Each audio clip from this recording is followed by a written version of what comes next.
Guys, sa video ito, ituturo ko po sa inyo kung paano po tayo maglagay ng follow button na nakikita po natin sa profile o page account po ng atin pong mga content creator o katulad po nung nakikita natin sa atin pong profile account na katulad po nito. Ayan guys, ganito po ang atin pong makikita kapag meron na po tayong follow button sa atin pong mga profile account. Kaya sundan nyo po ang tutorial na ito at kung hindi ka pa po nakasubscribe sa aking YouTube channel, please like and subscribe and pakihit mo na din po yung notification bell para ma-notify po kayo sa lahat po ng video na atin pong ina-upload.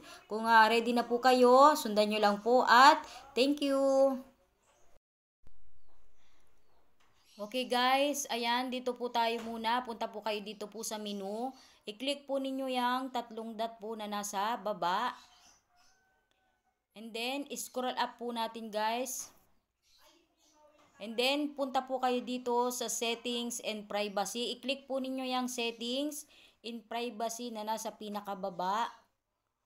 And dito po sa taas, i-click po ninyo yung settings. Ito pong taas po, pinakataas. I-click po ninyo yung settings. Ayan, scroll up uli natin. Hanapin naman po natin itong audience and visibility. Ito pong nasa taas. And then, sa baba po ng audience and visibility, andito po yung how people find and contact you. I-click po ninyo yan, how people find and contact you. And then, dito po sa taas, may makikita po kayo na nakalagay, who can send your friend request. I-click po ninyo itong arrow na nasa gilid. Kapag wala pa po kayo na follow button guys, ang nakalagay po dyan ay everyone. Para magkameron po kayo ng follow button sa inyo pong profile, i-click po ninyo dyan, baguhin po ninyo, gawin po ninyong friends of friends. Dati po yan ay naka-everyone. Ngayon, kapag nilagay po ninyo yan sa friends of friends, ayan, mababago na po yung inyo pong follow button na dati po yan ay friends. Okay po? And then, i-click nyo na po yan guys, yung friends of friends. And then, pagkatapos po ninyong ma-click, i-back po ninyo. Back po natin ulit.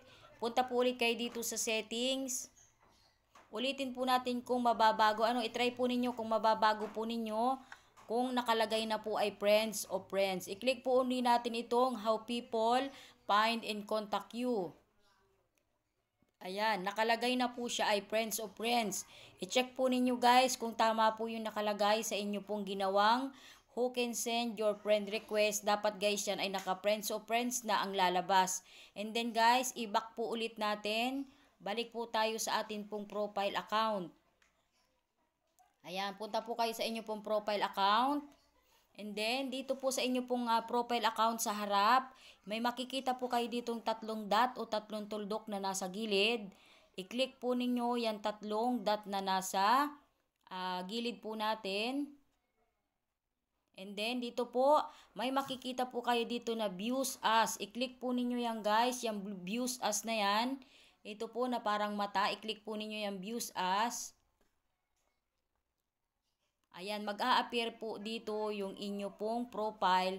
Tingnan po ninyo guys, ang nakalagay na po dyan ay follow, na ang nakalagay po dati guys dyan ay friends. Ganyan lang po kadaling maglagay ng follow button sa atin pong mga profile account para mas madali po ninyong para mas madali pong makita po ng inyong pong mga followers o yung magpa-follow sa inyo, yung follow button po ninyo na nakalagay sa inyo pong profile account. Okay po, ganyan lang po kadali guys. Sundan nyo na po, kuha na po kayo ng papel at ballpen at ilagay nyo na po yung pagkakasunod-sunod para naman po ay masundan po ninyo yung ating tutorial for today. Okay po guys, kung meron po kayong natutunan, follow, like, and share po. And salamat na din po. Pahit na din po ng notification bell para ma-notify po kayo sa atin pong mga bagong upload na mga video. Okay po? Thank you.